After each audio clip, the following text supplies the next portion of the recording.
Hey, welcome back, Visions fans. Ready Player Will here. We got a character review for 2B coming out tomorrow with the Nier Automata limited time release on Global. She's coming out alongside 9S, and I really wanted to get a head start on doing some of these character reviews because obviously they're time limited, so no time to spare as it pertains to pulling and getting your shards and getting them up and running. So, that being said, let's dive into things. For those of you that are new to these reviews, this is kind of my review breakdown in order. I have it separated out on the bar below if you want to skip ahead to anything, but this is kind of the process I go through, so let's not waste any more time. From a character overview standpoint, brand new wind unit. Talk about terrible timing, just considering the ice meta that we're in right now. But that being said, I know that when King Want comes out soon and like the threat of fire exists, we're going to have a lot more opportunities to use these wind units, and I really do think that 2B is going to shine in a little bit of time from now, just maybe not tomorrow.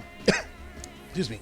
Jobs, she's got her own 2B job, Samurai, and Pugilates. They all work really interestingly together. We'll get into where it's really optimized. Weapons is a katana, and the other equips are hat, cloth, and accessory.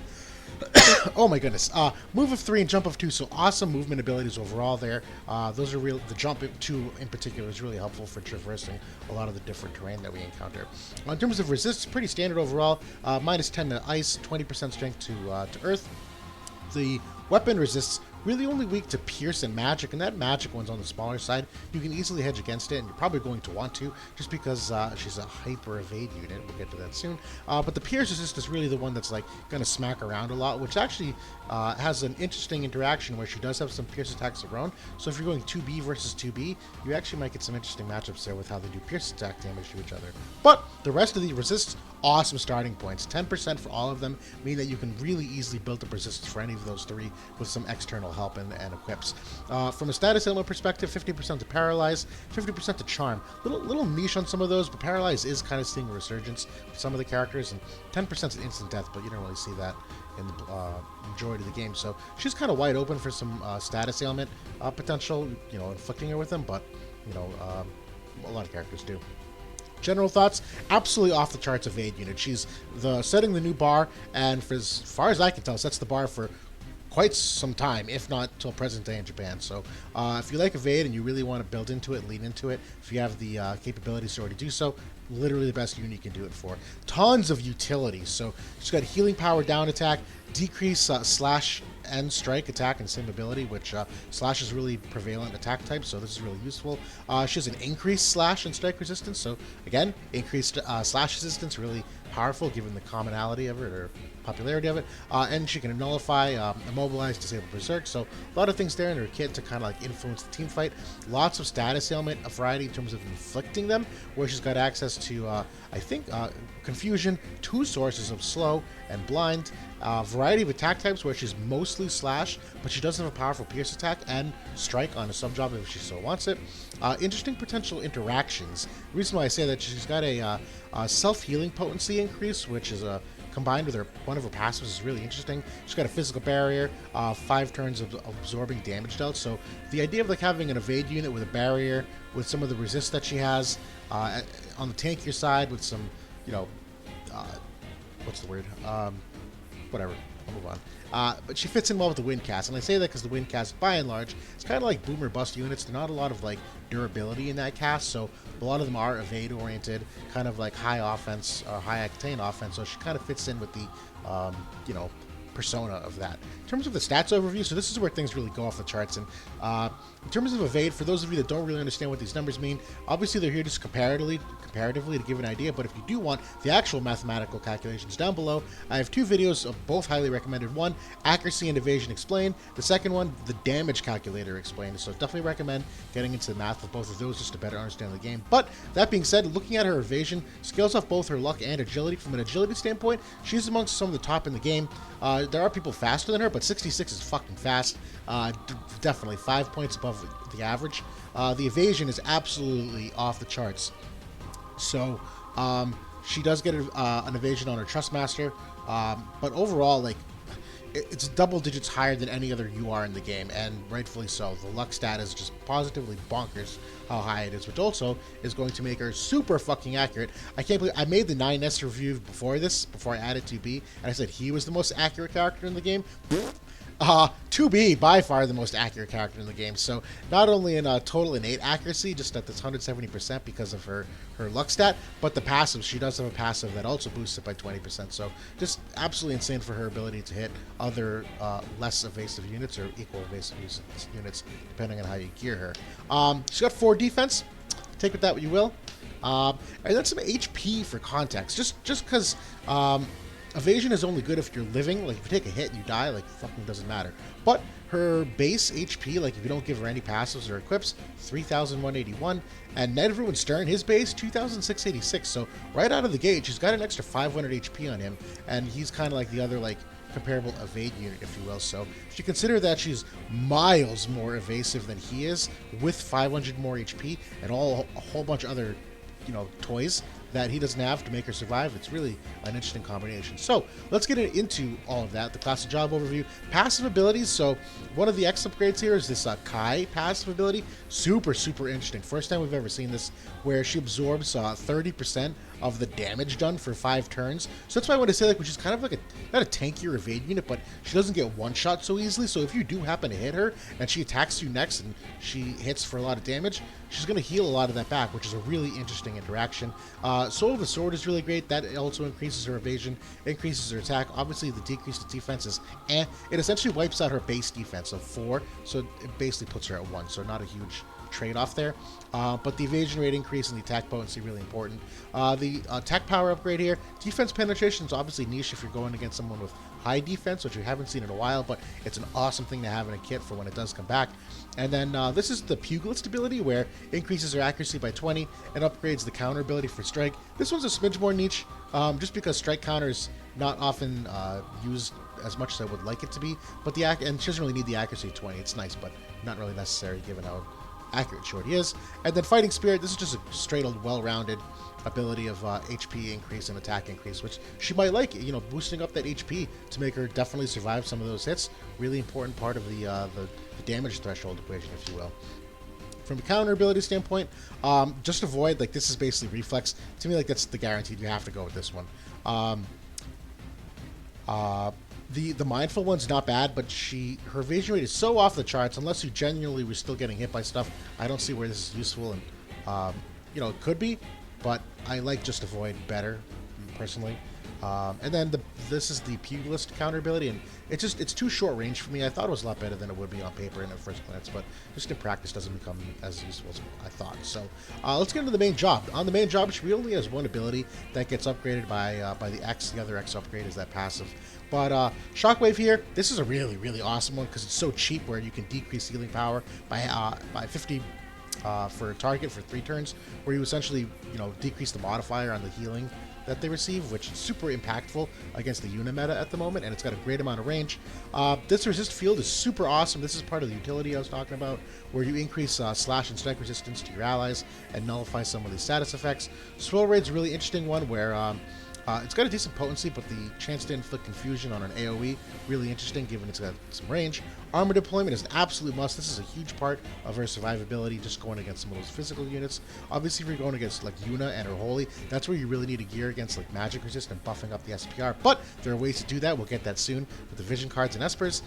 This stab ability, really the big upgrade here is just the slash and strike nerf to the enemy, where my understanding of this is that it decreases their modifier, which is actually super impactful. So 25 to 40 is no small jump. That's a pretty impactful ability where you can essentially decrease that modifier by 40. It's going to be a pretty big nerf overall. And the interesting thing about it is a piercing attack, and it is a pretty good modifier, 205. The 26 AP is pretty average, so you can, I don't want to say you can spam this, but like you're going to use it a couple times. So really interesting way to attack your enemies by having slash and this pierce potential as well. And the Shockwave Kai, this is one of the ones where it inflicts slow as well. Technically an AoE where it does hit multiple people in a straight line. And obviously if you're trying to boost her faith to take advantage of confusion and slow here, like totally viable way to play her. In terms of the sub job, this is a really interesting one. I don't know if I love it, but I like it. This maintenance ability is super intriguing, where it increases healing power by 20. It essentially means not only does she receive more healing like externally from Yuna, but oh nope, that's incorrect. I'm sorry. Backtrack. The increase of healing power essentially means that her passive ability, when she absorbs her damage dealt, she's going to heal herself more. So that's pretty awesome. So essentially, she's going to fill up her health pool. If people are chunking her down closer to her, damage threshold, kill threshold than you would like. So it's an interesting thing. I don't know if it's ideal because this other attack here is okay. It's only good because it's a double hit, so a little more niche in its situational use. But the samurai job, if you're going for the evade unit, this is absolutely critical because it's got the increased evasion rate of illusion. That's the ability, so increased evasion rate of 25, almost a must-have. But the rest of this too, like. Dedication's not bad. I don't know if you're probably not going to have it activated though, because you almost always want her to have her barrier being used turn 1, or maybe the TMR skill turn 1, depending on what you're using. But there are some like interesting interactions on this sub job where she's got blind here, another way to use slow. But other than that, Samurai's kind of limited to what it can do for damage output outside of Hien. The sub job for Pugilist, this job is just kind of fair. I don't love it, if only because it's just extremely short range. But, technically if you're going against a lot of high octane attack opponents, Heartbreak is great just because of the decrease in attack. But, if you are going against someone who's like already doing slash damage, like if that's the person you're going against, she already has a nerf to them on this decreased slash modifier on her main job. So kind of redundant here. So it really just depends on what you want to do. Sure, this last ability, the strong arm, is good for the human killer, and it's another version of AoE, but again, super close range. Just really depends on the team fight you're trying to take and how you're trying to attack the enemy. So yeah, if you want to have her have 3 attack types with slash, pierce, strike, this is really potent to have this on here. Just obviously situational to the map and the enemies. In terms of other character info, so the limit break, not a bad limit break. The range on this is absolutely absurd. It's a huge limit break. 43 AP is relatively cheap overall as well. The only, asterisk on this is it's only good if it's someone that's geared for a lot of slash resist penetration. Other than that, I think a lot of her other abilities are probably better suited for her, just in terms of like influencing the team fight. But this is a good limit break. Obviously a little more situational for who you're going against, but it's not a bad one. Just not really high ranking in the game, in my opinion, if that makes sense. But this TMR, fuck man, this TMR is awesome. This is an accessory which I love. So it's got a good amount of HP, 7 SPR, which again, weak to magic, so she needs that, and 10 evade. That's a fair amount. That's a lot of evade for an accessory on the TMR. But the TMR skill, I actually need to like check the math on this tomorrow, where we've seen some things where you can like decrease AP consumption, have AP restoration, but the increased acquired AP, I'm not sure if this means increased it by 40% up to 80%, or I think that's what it is. And if that's the case, that's fucking nuts. And then it increased agility 25%. Again, if you're maxing this, to me, this is one of those TMRs, like, you're probably going to want to max this. These are, I'm not going to say broken, but like these are really, really impactful abilities. You obviously just need to make sure that if you're putting it on her, she needs to be able to have her barrier up turn 1 and then be able to use this after. So some trade-offs there with the strategy, but this is a really fucking awesome TMR. This is one of those ones that's going to help like a lot of people, even outside of just giving them the stats. And the master ability, evasion rate up of 10, that's kind of what makes her, above and beyond, even better than she already is. And pretty standard 10% HP and 15 wind attack to allies. So, vision card synergies. What I start doing now is these are the anniversary buffs to the vision cards, where each card got a element buff to party per se. And so this is just kind of highlighting them because the game is trying to incentivize us to really build like mono comps. And I've done a vision card. We'll get to that in a second. Screw me. Long story short, I like some of these cards for her on her team. Maybe not necessarily on her, but there's a few of these that are being, going to be impactful potentially. I will get into them in a second, but long story short, by and large, these top 3 are probably the ones that are most applicable throughout the game. These bottom 6, 7 are not bad, but just a way more niche, considering that it's hard to actually build a mono win team because they lack a dedicated aggro generator, like a tank, if you will. But this is the new card being released. I actually just did a review for this vision card as well, how it impacts her, how it impacts the wind units, and link below for that as well. But this card, I love this card. This is like an almost must-have to put on her. The reason being the increase of luck of 35% to the party, while also giving her 12 SPR. It's attack buff of 30%, and we don't know the numbers for this, for the slash resistance piercing and the agility up, but the agility up's also going to not only make her move faster, but help her evade, and slash resist piercing obviously is going to cut through that resistance as well. An increase of crit damage of 25 is going to be a massive DPS boost for her overall, and for the party, because they can all benefit from that. So this card's like almost a buff. It's like the clear-cut favorite. Aegion's kind of the de facto slash card otherwise, where it's also got slash resist penetration and slash attack of 25 to the party. Dexterity of 28 will help the crit rate on her, but overall, little less applicable, but still not bad. Fenrir is not a bad card either, if only just because even though she doesn't get the attack boost that it gives to ice units, obviously, like magic resistance of 20 is even before this got the anniversary buff. I fucking love this card. Like 4 agility is going to put her in an absolute skyrocket territory of total agility. HP of 10% is going to bulk her up so she can last longer if she's getting hit by stuff, even though she's evading. And the magic resistance of 20 obviously wipes out her negative 5% and is going to help her against Yuna with the potential holy incoming. And then dexterity of 50 increases the crit rate. So all around, like, all of these things do amazing things for her. And then finally, this is like a really niche card. This card's like not in the game by and large for a lot of reasons, but Downtime like does have a place technically, potentially, if not even on her, at least in the comp where it's got area resistance of 10, increased HP of 15%, so again, a way to potentially buff her HP so she lives longer. It's got ice resistance of 12%, which is okay, but honestly, that's a suicide mission if you're taking a wind comp against an ice team, but, you know, maybe it's viable. But the real big kicker is the wind party effect, where it increases slash resistance to 20%. So, because she does have abilities that, you know, cut through enemy slash attacks, but also boost her own team slash resist, there is like a place where like this is going to be really important to like making that slash resist just absolutely go through the roof for the team and herself in particular. So we just want to consider just throwing it out here just to bring some visibility to it. And there are obviously other vision cards that are great for her too. Really just want to focus on the ones that boost her evasion primarily or potential offensive potency.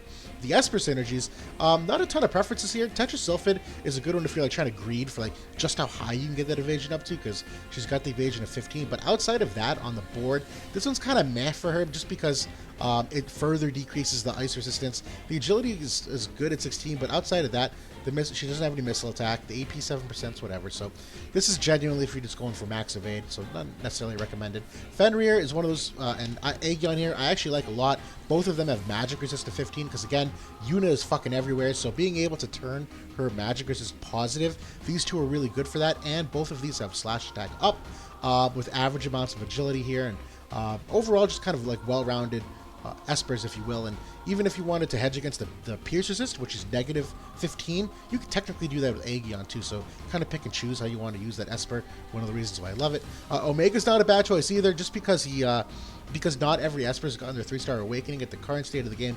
He is extremely powerful. We've said before that she doesn't have a lot of great status ailment resistances, so this will at least give her 25% to slow. It's got a fuck ton of attack and HP on it, which again, if you're trying to stack HP on her to make her live, this is a great way to do it. But outside of that, it's got magic resist on it, which we also want, slash attack up of 15, attack up of 20%, and crit rate boost of 15. So all great things that increase her total damage output. Odin's another good one for many of those same reasons. The agility's fucking off the charts, so she's going to be fucking teleporting through the battlefield with the amount of agility she's going to have. But again, slash attack up, human killer, additional slash resist if you're going for that build, so that's definitely one way to build her. And then my underrated sneaky favorite for her, Golem. So Golem got one of the 3-star awakenings recently. 25% resistant confusion, which she doesn't have, so she needs, but it's got a gluttonous amount of HP on this Esper so far. It's got a bunch of attack. Because her agility is so good, she doesn't mind the agility of 12. Like, that's not going to kill her. And I actually think that might be wrong. I think it's 10, actually. Oh, no, it's 12. It got the buff. But I'm sorry. The agility, she's not going to suffer for his slower overall stat. But in addition to that, she's going to get a ton of extra defense, which is going to help her survive. She's going to get a fuck ton of pierce resist, so it's going to make her go positive 10%. She could potentially have human killer of 15%, evasion of 7 on here, which is going to help her evasion. But one of my underrated favorite things about Golem is this crit evade of 15. There's a bunch of, like, dare I say, like, crit meta currently going on where if there's a lot more DPS output and like burst damage being done for the rate of crit happening and the additional crit damage that's put into the modifier. Again, if you want to know more about that, link below on how that fits into the damage calculation. But crit evade of 15 means she's not going to get randomly like burst the fuck down by someone doing critical damage. So I underratedly like this for all of those reasons. The HP, the defense, the pierce resist, the human killer, the crit evade, like boo, all the above. Underratedly good Esper on her. Weapon optimization is really 2 for katanas. So the white contract's coming out tomorrow. This is obviously geared for her, where it's got both slash attack and pierce attack up of 10 on the modifier. To me, I'm probably going for the assault build on this, if only because we've seen before that she does not need the extra accuracy, and she could probably easily get a little bit extra. I actually think there's a typo here. It's not 1 accuracy. There should be more. But the critical is kind of the same idea. Her luck is so good. I have that backward. Her dexterity being average means her crit rate is average. So hypothetically, you could go for the crit rate build, but I promise Assault's a good choice too. So really, kind of a toss-up between the Assault and the Critical. And then Purple Lightning's also not a bad consolation pick, if only because, it suffers a little bit on the attack stat, just comparatively, and obviously leaves a little bit to desired, just in terms of be catering to her. But that being said, you have, how can I say this, modifier increases of 10 each on this, but these only apply on the actual attack she's using, so you're not going to get both applying at the same time, because she doesn't have an attack that does both slash and pierce, whereas Purple Lightning, slash attack of 20 is at least going to be a little bit more of a higher modifier for her slash attacks primarily. So if you end up not going for White Contract, like Purple Lightning's a decent consolation overall. So that's her in a nutshell. This is a really fun unit. I obviously think her time to shine is not right now, but in the future, just once some of the elemental wheel starts to spin and more variety comes in and some of the maps change, where a lot of our maps right now are catered to certain types, but she's got a ton of lasting power just as it pertains to her stats, still being at the top of the charts in Japan, and obviously global is going to kind of follow that, and overall is going to be an interesting character in the game just for what she brings in terms of the utility and how she can influence the team fight, and how her kit is unique to her. So good luck pulling. I'm really looking forward to kind of playing around with her. And as usual, comments, critiques, criticisms, questions, all in the comment section below. I love reading the feedback and obviously tailoring these for you and try to get these done as quickly as possible for you. So thank you again for all the support, and look forward to doing some more content soon. So good luck pulling, everybody.